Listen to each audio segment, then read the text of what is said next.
베이비부머 시대가 들어오면서 노동의 생산성이 마구 올라갔는데 그들 중에 일부 가정 일을 하는 분들을 자유롭게 만들어주면서 총 인류의 생산성이 올라간 게 그래서 이름부터가 컨슈머 일렉트로닉스 쇼, 가전쇼였어요. 그래서 세탁기라든지 디시워셔 아니면은 청소기 같은 것들이 이런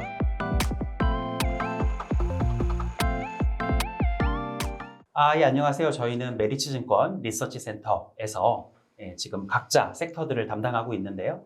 저는 기업분석 1팀장 김선우고요. 네, 2팀장 김준성입니다. 통신과 우주를 담당하고 있는 정지수 연구원입니다.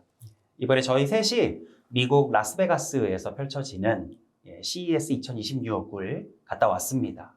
그 이전 이후에도 이제 저희가 서부에서 많은 미팅들을 수행하고 또 직접 체험을 하고 하면서 저희 담당 섹터에서 과연 현재 어떤 일들이 펼쳐지고 있는가를 많이 공부를 하고 왔고요.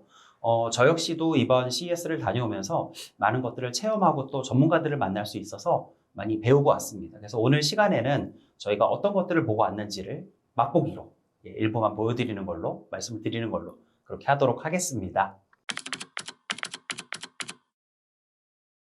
어떻게 느끼셨나요, 처음에? 김선우 팀장하고 저는 10년째 이제 CES에 참여를 한 거고요. 10주년이라는 게 특별한 의미를 그냥 알게 모르게 저희한테 부여하는 것도 있는데 실제로 제가 갔던 10번의 CES 중에 가장 배울 게 많았고 또 새로운 것도 많았고 미래를 예측하는 것이 저희의 직업인데 그 예측을 하는 많은 영감들이 이제 공존했던 굉장히 흥미로웠던 CES가 아니었나라고 생각합니다. 그래서 이번 영상을 넘어서 저희가 또 보고서 발표를 드릴 텐데 그 보고서 영상 동안 시청자들께서 굉장히 재미있게 시청하실 수 있는 컨텐츠들을 저희가 꽉꽉 채울 수 있는 그런 생각이 듭니다.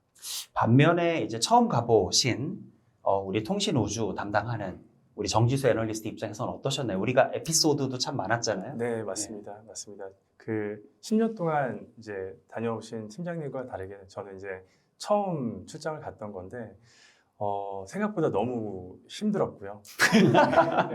너무 힘들었고요.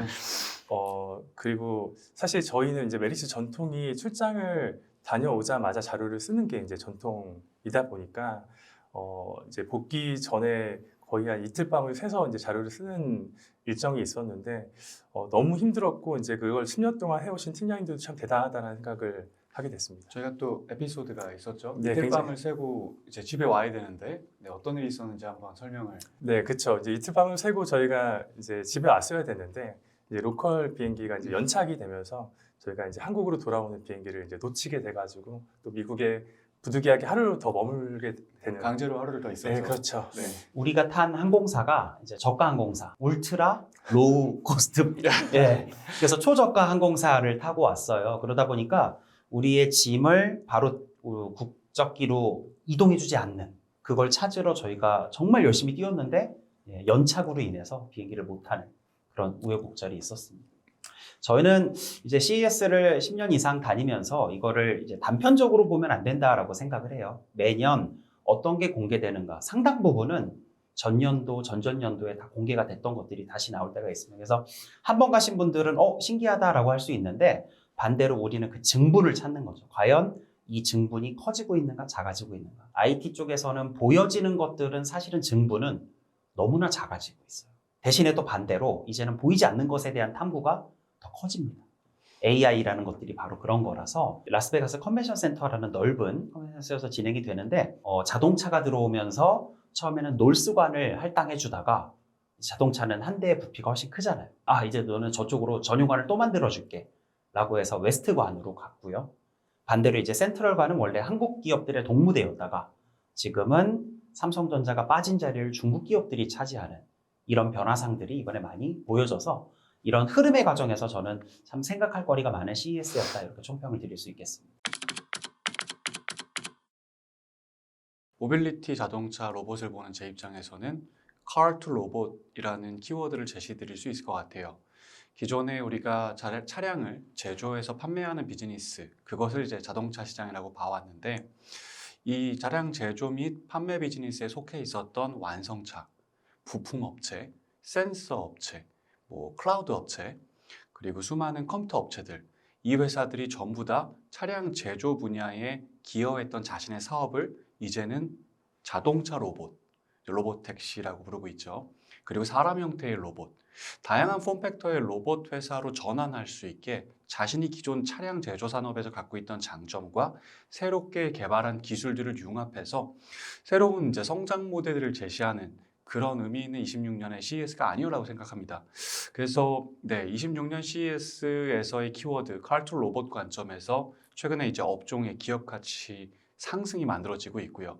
항상 이제 새로운 시장에 진출을 할 때 그 덧셈의 가치를 계산하는 것이 굉장히 중요하거든요. 그래서 애널리스트 입장에서 그런 숫자 계산을 하고 기업 가치에 대한 재평가를 하고 있는 요즘 상당히 재미있게 흥미롭게 이 변화가 좀 다가오는 것 같습니다. IT, 즉 전기전자나 반도체 쪽에서 보기에는 한계가 많이 눈에 들어왔고요. 이 한계에서 오는 또 역설적 수혜가 있습니다. 이제 전기전자 업종에서는 우리가 잘 아는 TV나 가전, 사실은 CES의 정체성이 인류가 그동안 베이비 부머 시대가 들어오면서 노동의 생산성이 마구 올라갔는데 그들 중에 일부 가정 일을 하는 분들을 자유롭게 만들어주면서 총 인류의 생산성이 올라간 게, 그래서 이름부터가 컨슈머 일렉트로닉스 쇼, 가전쇼였어요. 그래서 세탁기라든지 디시워셔 아니면은 청소기 같은 것들이 이러한 쇼들을 통해서 많이 발명이 되고 고도화가 됐거든요. 근데 지금 우리가 마주하고 있는 현실은 인류의 이런 총 생산성이 베이비부머 시대의 은퇴와 이제 사망 시기로 가까워지면서 내려가고 있죠. 좀 이거를 극복하기 위한 AI의 고도화가 일어나고 있고요. 그래서 전자는 잘 보이는 거고 후자는 안 보이는 영역입니다. 그래서 지금 이 소멸해가는 이런 스마트폰 혹은 가전, TV의 출하량 증가를 막고자 AI를 마케팅용으로 쓰는 게 지금의 이런 제조업체들이었고, 막상 이 키노트 스피치라고 하는 이런 AI의 고도화를 담당하는 엔비디아, AMD, 그리고 수많은 CSP들은 이런 전시장 이면에 또 다른 호텔과 전시장에서 비즈니스 미팅들이 굉장히 활발하게 일어나고 있었습니다. 그래서 저희는 한계에 다다른 이 IT 산업이 AI를 통해 극복해가는 과정을 보고 온 그런 행사였다. 이렇게 총평을 드릴 수 있겠습니다. 통신을 담당하는 제 입장에서는 뭐 제 자료 제목이기도 한 그 Connectivity for AI, 그러니까 일상생활 속에서 이제 AI를 접목시키기 위해서 AI를 저희 같은 일반적인 소비자들과 어떻게 연결시킬 수 있을지에 대한 고민이 많이 묻어있던 행사가 아니었나라고 생각을 하고 있습니다. 많이 갔던 사람들은 신기한 게 없을 수가 있거든요. 그래서 한번 처음 갔던 사람이 이거는 좀 이라는 포인트가 있었을까요? 저는 이제 전시관에서 신기했다라기보다는 처음 갔기 때문에 저는 이제 이 행사를 약간 코엑스 행사 정도로 생각을 했어요. 그래서 그 첫날에 팀장님들 저는 여기도 가고요, 여기도 가고요, 여기도 갈 거예요라고 이제 말씀을 드렸는데 한 개도 제대로 이뤄진 게 없을 정도로 굉장히 큰 행사장이었고, 실제 그럼 크기가 어느 정도 되는 사이즈였을까요? 저희도 가본 적이 없어가지고 체감이 약간. 사실 정확하게 우리가 정량하기가 어려운 게 LVCC라고 하는 그 전시 전용 부스, 이것도 사우스, 센트럴, 노스, 웨스트 4개 관이 산재이고요. 그게 하나하나의 관이 사실 코엑스보다 크고요. 그리고 그걸 넘어서 이 라스베가스 스트립에 걸쳐서 여러 호텔들에서 전시관들이 동시다발적으로 또 개최가 됩니다. 정지수 연구원이 아까 말을 했는데 여기 갔다가 여기 갔다가 여기 가면 되겠지? 요 이동 자체가 굉장히 시간이 또 많이 걸리고 그 안에 도착하고 나서도 내가 목적지로 삼은 전시관에 가는데 또 시간이 굉장히 걸리고 절대 면적 자체가 좀 계산하기 어려울 정도로 크다. 그래서 신발을 참 편한 걸 신고 가야 된다. 그런 생각을 늘 하고 있습니다. 전시장에서는 아주 놀라울 만한 건 저는 없었어요. 근데 저희가 CES 가기 전에 체험을 하려고 이런 자율주행 같은 것들을 이제 김주선 팀장과 함께 또 차를 타고 저희가 많이 이동을 했습니다. 그래서 저는 자율주행 시스템의 이제는 완결성 그리고 인류의 조작성에 거의 도달한 수준에 첫 번째로 놀랬고요. 두 번째는 제가 타본 예를 들어 구글의 웨이모, 그리고 테슬라의 로보택시, 그리고 라스베가스 시내에서는 죽스라고 저기 아마존 자율주행인데 전부 다 상당히 높은 레벨을 보여주고 있거든요. 그래서 이렇게 상향 평준화가 또 순식간에 된 것도 이번에 되게 큰 시사점이 아닌가라는 생각을 좀 했습니다. 그러니까 어느 정도 당연히 난이도의 차이는 있고 고도화의 차이는 있겠지만 막연하게 봤을 때에는 셋 다 잘하네.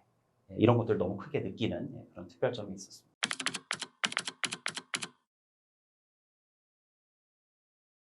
로봇 전시가 굉장히 많았거든요. 이제 저희가 로봇이라고 하면 자동차도 로봇이 될 수 있고 사람 형태의 로봇도 있을 수 있고 개로봇도 있을 수 있는데 지금 여기서 말씀드린 로봇은 휴머노이드 로봇 전시가 작년 CES부터 개화를 했고 올해 CES에서도 이제 그 팽창이 계속 이루어졌었습니다.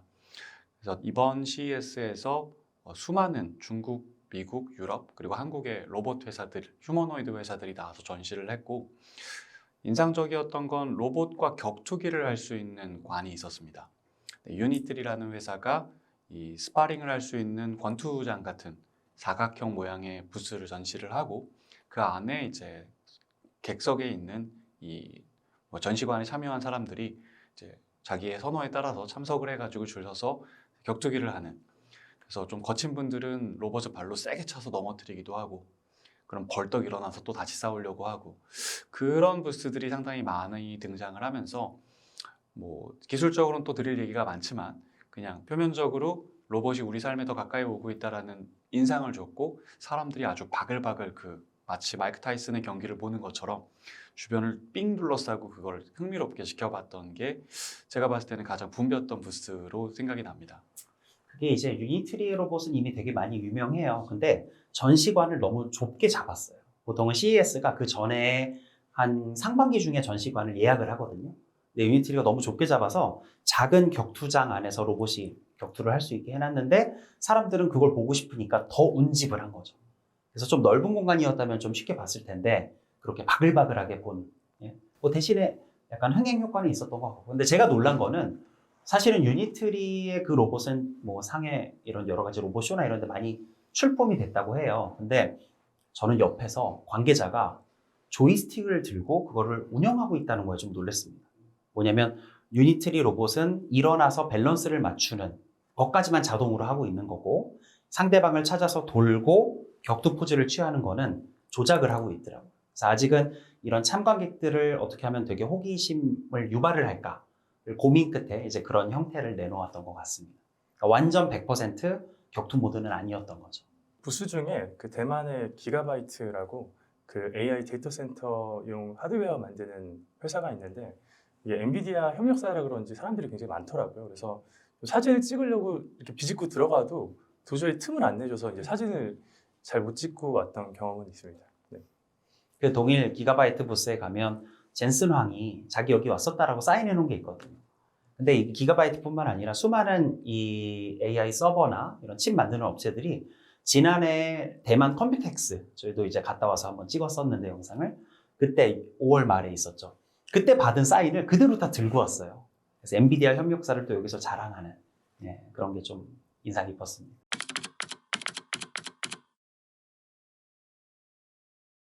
어려운 질문입니다. 사실은 두 개는 병행합니다. 근데 이걸 우리가 맥락적으로 이해를 하셔야 되는데요.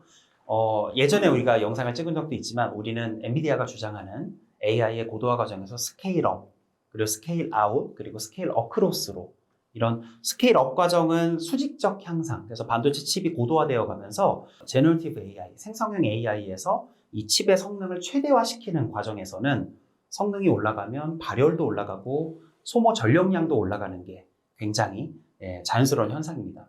이번에는 오히려 이 맥락에서 봤을 때 성능이 너무 다 좋아졌어요. 이제 생성형 AI는 너무 좋아져서 단순히 자연어 처리를 넘어서서 멀티모달이라고 하죠. 이제는 이미지, 영상도 마구잡이로 막 만들어낼 수가 있잖아요.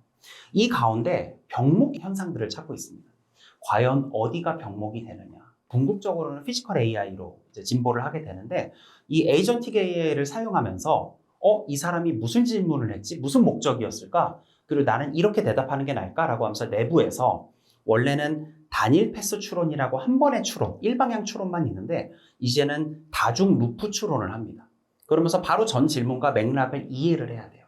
그래서 이런 여러 가지 병목 현상들 중에 이런 맥락을 기억하는 이 키밸류라고 하거든요. 이 KV를 과연 어느 메모리에 저장해야 되느냐가 가장 큰 병목으로 드러났고 저희가 사실은 CES 가기 전에 오픈AI 연구원을 만났을 때에도 동일한 얘기를 해주셨는데 이게 공교롭게 이번 엔비디아 키노트 스피치에서도 이 병목 현상 이 해소가 가장 큰 관건이다라는 얘기가 나왔습니다. 그래서 이번에 어떻게 보면 성능이냐 전력이냐 뭐 이런 것들보다 오히려 병목을 없앰으로써 성능을 올리는 그런 쪽의 탐구가 이 AI 선두권 업체에서는 가장 큰 현상이었다. 이렇게 볼 수 있겠습니다. 돈이 된다라는 표현이 둘 중에 하나죠. AI 업체는 과연 돈을 많이 벌 수 있는가? 지금 여기에 수백조 원이 들어가고 있는데 여기에 투자해서 오는 수익성은 얼마나 되느냐가 첫 번째 질문일 것 같고요. 두 번째로 이제 이걸 보고 계신 대부분의 투자자분들은 어디에 투자하면 돈이 될까라는 포인트로 저는 생각을 해요. 후자는 아직까지는 시간이 좀 걸립니다. 지금은 서로 상호 경쟁 때문에 많이 퍼붓는 것도 있고요. 그리고 우리가 처음 가는 길은 당연히 마찰적 비용이 많이 들기 때문에 쏟아부어서 투자를 하고 있는데 아마도 많은 분들이 지금은 우리가 예를 들어 과거에는 스마트폰도 사고 TV도 사고 이런 재화구매에 돈을 쓰다가 이제는 점점 서비스 쪽으로 돈을 많이 쓰시잖아요. 어떠한 앱을 사용하시거나 엔터테인먼트를 즐기는 쪽으로. 좀 더 길게 가게 되면 AI에다가 이런 재화에 돈을 지불하고자 하는 이런 의사가 높아질수록 그때 가서야 이제 수익성 확보를 할 수 있을 것 같아서 AI 업체들이 돈 버는 시기까지는 조금은 남았다. 하지만 지금 반대로 일각에서는 뭐 투자가 과하다라는 얘기들도 계속 나오고 있어요. 근데 저희는 제대로 된 AI 데이터 센터가 돌기 시작하는 건 한 내후년 정도부터거든요. 그래서 그 전까지는 모두가 다 최고의 자리를 차지하기 위해서 강력한 투자 또 거기에 강력한 펀딩들이 계속 이어질 걸로 그렇게 긍정적으로 바라보고 있습니다. 두 번째로서는 돈이 되는 쪽은 저는 이제는 우리나라가 잘하는 우리나라의 특산품인 메모리로 공이 왔다라고 생각을 합니다. 아까 말씀드린 대로 AI의 이 연산 쪽에서의 고도화는 충분히 많이 진행되고 있고요. 이제는 병목을 없애고자 하는 쪽으로 돌아오고 있죠. 이 병목의 대부분이 메모리에서 나옵니다. 메모리는 지금까지 반도체의 종류들 중에 가장 하등한 반도체거든요. 우리의 뇌는 연산도 해주고 기억도 해주는 굉장히 좋은 이런 시스템을 가지고 있는데 비용이 너무 많이 들기 때문에 연산만 좋은 반도체로 하고 기억은 싼 반도체로 나누자라는 게 과거에 PC를 만들 때 나왔던 폰 노이만 구조입니다. 근데 이제 이 메모리가 물리적으로도 옛날엔 CPU, 그리고 스마트폰에서는 AP, 지금은 GPU인데요. PC 때는 이렇게 멀리 존재하다가 스마트폰 때에는 조금 가까워지면서 아예 보드에 부착이 됐고 빠르게 전송하기 위해서. 이번에 GPU부터는 아예 밀착이 됩니다. 그러면서 이제는 메모리의 가치를 올려야지 전체 연산에서의 보틀렉이 사라지는구나를 체감하고 있거든요. 그래서 이제 저희 보고서에도 들어갔는데 이 AI 서비스를 하는 CSP 업체들 전체 시가총액이 지금 11.5조 달러입니다. 굉장히 크죠. 즉 시장은 이 서비스 업체가 대부분의 부가가치를 제공한다라고 믿고 있는 거예요. 반면에 엔비디아, AMD, 브로드컴과 같이 이런 GPU나 AG를 만드는 업체는 6.5조 달러밖에 안 됩니다. 대략 반절보다 조금 크죠. 근데 우리 메모리는 최근에 이렇게 많이 올랐음에도 1.5조 달러밖에 안 됩니다. 그래서 이런 평가절하의 메모리가 이 맥락 속에서 평가, 재평가가 일어나는 구간이 아마 올해 여러분들께서 마주할 수 있는 구간이다라고 저희는 생각하고 있습니다.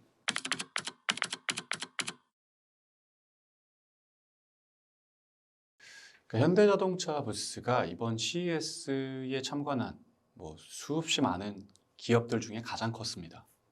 그리고 가장 중간 자리에 중요한 자리에 위치해 있었죠.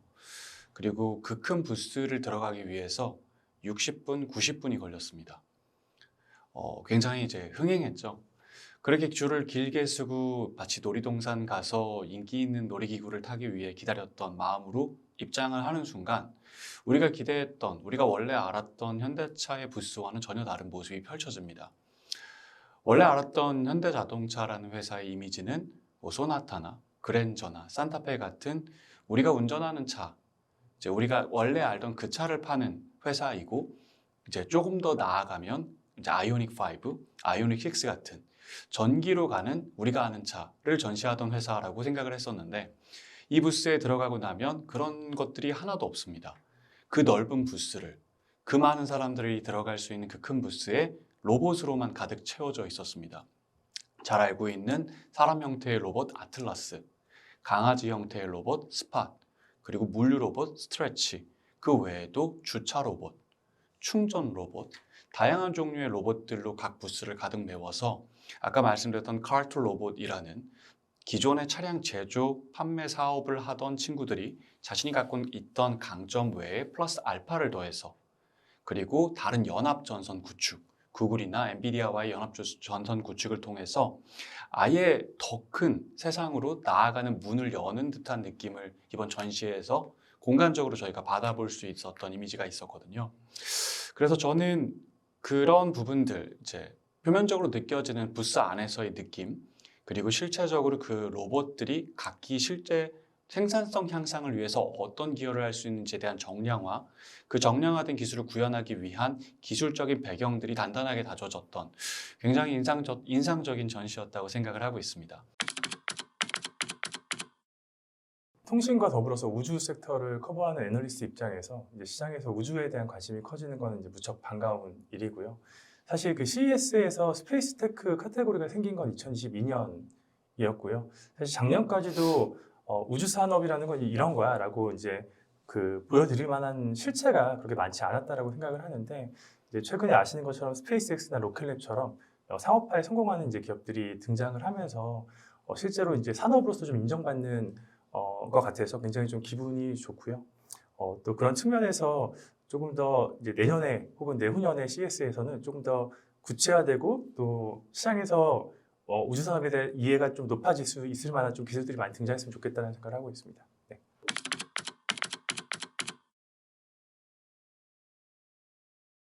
그 사실 이제 진짜다라기보다 좀 신기했던 기업은 있었거든요. 이제 해외 기업이 아니고 이제 국내 스타트업인데 그 스페이스 린텍이라고 하는 우주 바이오 스타트업이었고요.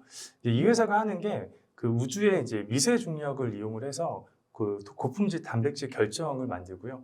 뭐 이걸 통해서 뭐 이제 면역 항암제 같은 어떤 그 의약품을 개발을 하는데 좀 도움을 주는 회사였는데, 기술 자체도 굉장히 좀 신박하고 많이 하지 않는 분야이다 보니까 굉장히 좀 신기한 느낌을 많이 받았었습니다. 다사다난하기도 했고 배울 것도 참 너무 많았고 육체적으로도 참 힘들었던, 저희가 참 고생 많이 해서 다녀온 CES 2026입니다.